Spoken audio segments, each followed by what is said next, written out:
The video went off.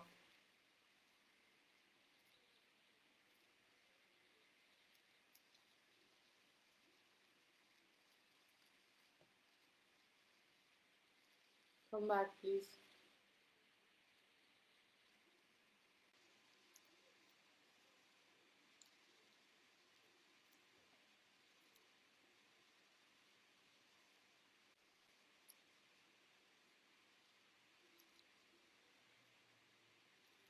Come back.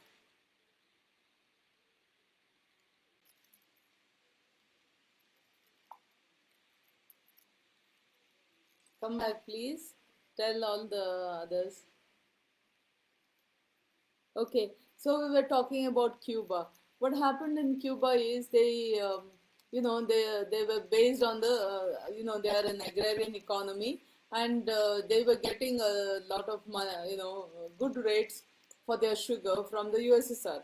When the USSR broke up into tiny countries, they stopped buying the sugar at, I don't know whether they buy the sugar, but surely Cuba doesn't get the rate that it was getting before.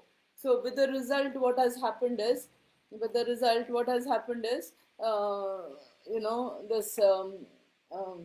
Sure, sorry, not with the result, Cuba has to depend on um, tourism only. So see, what trend has happened is countries who do not want Cuba to do well. There will be some kind of enemies everywhere, isn't it?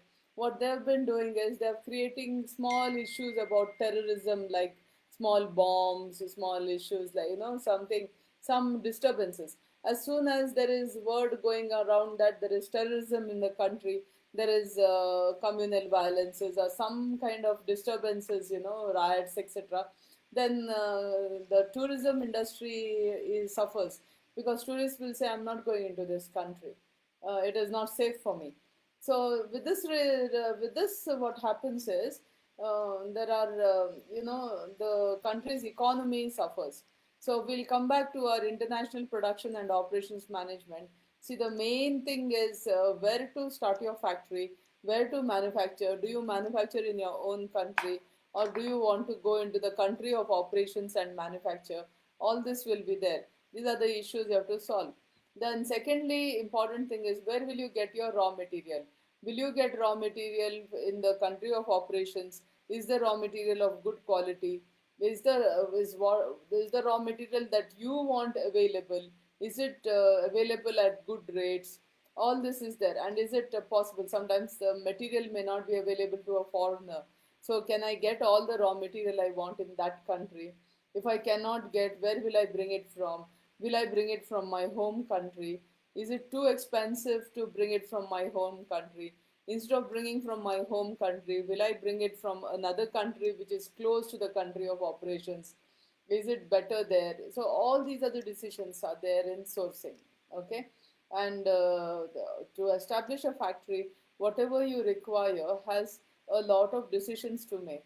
In international production and management, production and operations management, these decisions are tougher, and it's difficult. See, I've given you one. On Monday, I had given you one. You know, I'd given you something to read. It was like, the thing is, issues when you source internationally. Please look into that. There are six risks. One is time differences. So the time differences also. See, time differences means you lose precious time waiting. You lose your time waiting for, once again. Okay, you lose precious time waiting for the goods or something like that. It becomes difficult to, once again, it is like, because of time difference, your order may not reach, or even if the order reaches, it reaches at night, and then you have to wait the next day, and then they have to decide all this. So the time differences, along with time differences come the culture barriers also. How people work. Do they work immediately? Do they take action immediately? You have given an order for raw material.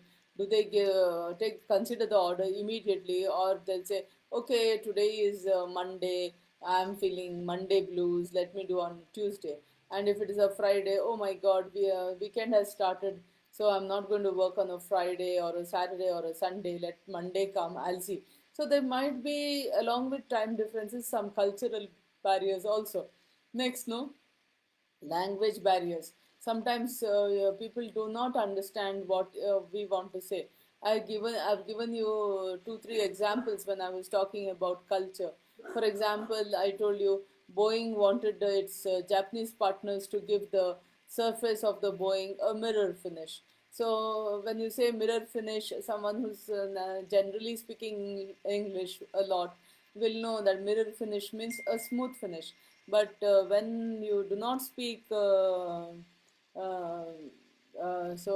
when you do not speak English a lot, what happens is mirror means what does mirror mean? You go to the dictionary, and when you go to the dictionary, they'll say mirror is somewhere where you can see your face in.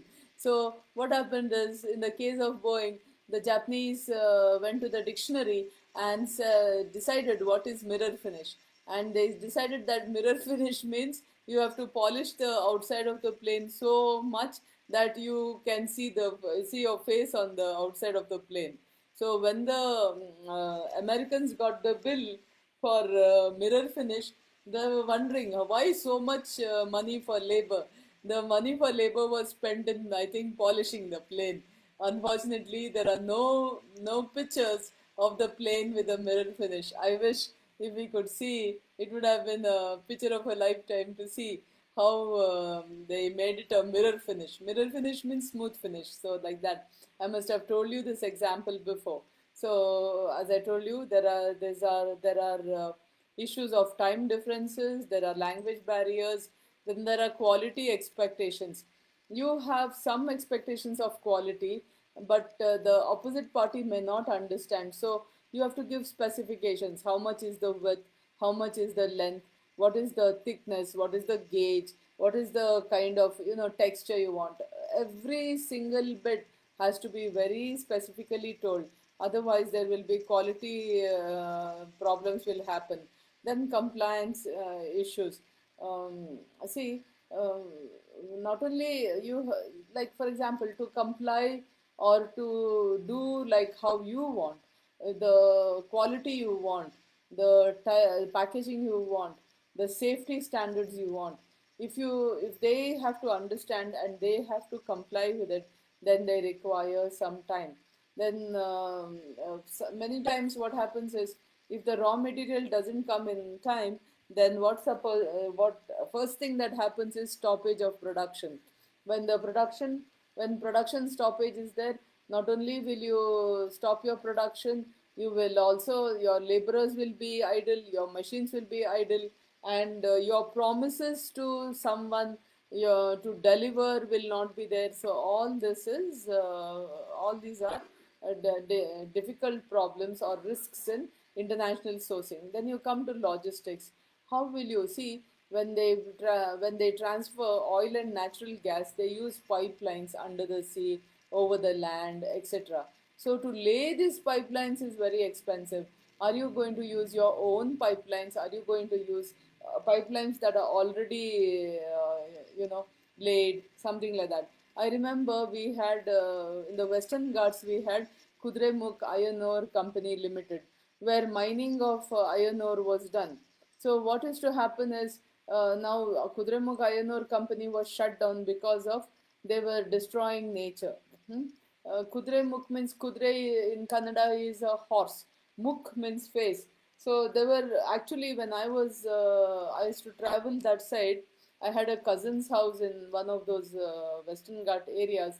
So when in the summer holidays, when you see, actually it was the mountains, no, the contour of the mountains like this actually looked like almost like the till the torso of the horse. No, it was looking like that. Later on, they said mining destroyed the face of the horse. Not only mining destroyed the looks of the horse, mining also destroyed the nature. There is supposed to be the biosystem of the Western Ghats is supposed to be really fantastic, something that you see in the Amazon forest. There is so much of biodiversity and rich, flora and fauna in the Western Ghats. So the mining, the noise, the flying of the dust, and removal of trees or for mining purpose was destroying the biodiversity of the area. So activists, were really upset about it, and they managed to have the Kudremukh Iron Ore company shut down. But when they were mining, see, as you know, the easiest and the cheapest way to transport heavy goods is by water, sea. No, next comes by train, and after that comes by land. So train is the next cheaper. I told you about the Bellary iron ore. Why Bellary iron ore was so easily available? Because Bellary has a railway station. Truckloads of this used to come to the port, Madras port, Mangalore port, and from the port they used to export. So the transit of this iron ore, though it is such a heavy product, became very easy. The 2008 Beijing Olympics required a lot of steel, and most of the iron that they required for the manufacture of steel came from India, and they paid a very good price also. That's why you heard about the uh, prosperity of the miners of surrounding Bellary, in and around Bellary. So because the actual mining was very cheap, the cost of production was cheap, transit also was very cheap. So they used to get huge margins on the iron ore. That is why they became quite prosperous. Bellary miners became very prosperous. So same thing with Kudremukh. From Kudremukh, they used to bring this iron ore to Mangalore port by chute. There was a chute placed, and when you chute means it's a like a, imagine a square like or a cylinder. It wasn't cylindrical, if I remember. It was a square thing, a pipe which is square. So it starts from Kudremukh. You put the ore in there and give pressure, it will move. And when you keep on putting ore, and by natural pressure, and then maybe they used to give a show, they used to push it, and so it is to come to Mangalore port. And from Kudremukh by chute is just to come. They saved very much money, a lot of money, by not putting it on trucks and all that. And not only that, if you see Bellary and in and surrounding, everything looks like the mud looks fully like iron ore, because so much of dust will fly. That nothing that happened between Kudremukh and Mangalore because of the chute. The chute is to transport the iron ore to the Mangalore port. And once it is in the port, once it is in the ship, the transferring is very, transit of this iron ore became very cheap. So these are the things that happen. So I was talking about the risk of sourcing internationally. Then I also told you I started with international production and operations management.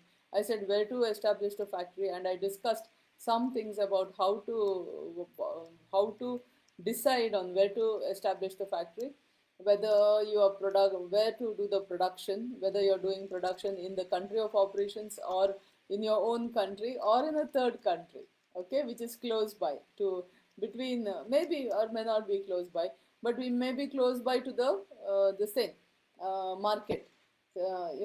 Market is the country of operations maybe, and to sell in India, you may manufacture in one of the countries nearby India if you find it cheaper. Okay, for example, if you see Bangladesh, it is the hub where textiles are manufactured. Most of the textile companies in the world outsource their textiles to Bangladesh. Bangladesh has become a textile manufacturing hub.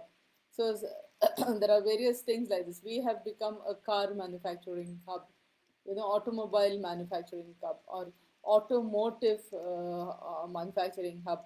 Automotive means everything to do with automobiles, okay? Automotive parts, everything that supports an automobile is automotive industry. So automotive industry, automobile industry is part of automotive industry. So I have discussed a few things about international production and operations management. I've given you some notes on the First, I told you in that notes you have risks involved and the strategies. This is enough if you, when you talk about international production and operations management, it is enough to talk about whatever I have discussed and whatever is there in the notes. Okay. So I will stop class today because too much we cannot do in international business. I'll come back on Wednesday with some other class. Okay. God bless all of you. Thank you for listening. I hope your other friends will look at the video after a while because it is necessary to answer well. Okay. Thank you everyone. Keep smiling. Stay safe. Stay at home. Keep yourselves healthy. Eat good food. Rest properly and keep yourself cheerful. Do not be afraid of anything. Okay, and if you need support, we at the department are always there for you. Okay, God bless. Jai Hind, Jai Karnataka.